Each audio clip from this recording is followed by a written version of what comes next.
ভাবে যে পারছে সে হচ্ছে আমার উপর ঘুষি লাথি যেভাবে পারছে আমার উপর হামলা করছে।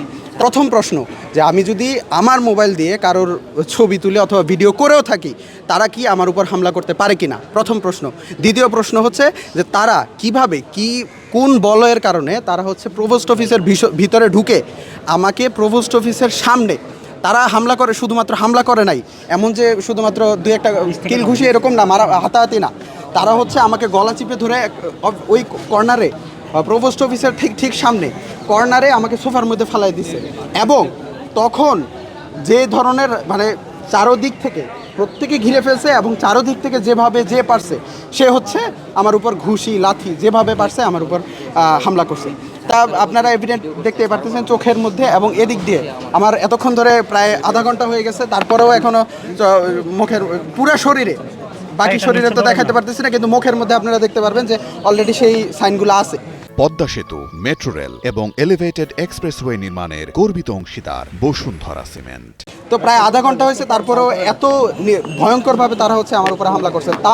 তারপরে যখন আমরা প্রভোস্ট রুমের ভিতরে ঢুকে গেলাম তখন আমার বন্ধু খাদেমুলকে তারা হচ্ছে সে ভিডিও করতে চাইছিল, তার কলার চেপে ধরছে, তার কলার চেপে ধরে তারপরে হচ্ছে তার মোবাইল টেনে কেড়ে নিছে, ঠিক আছে।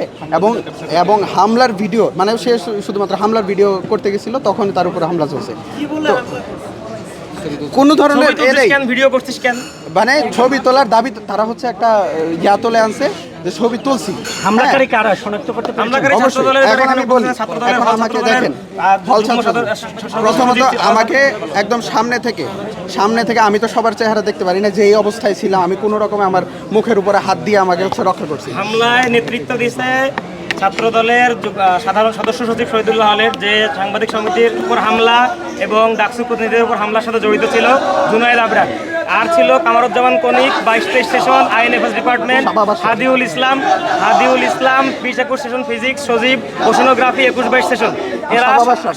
এরা সবাই একসাথে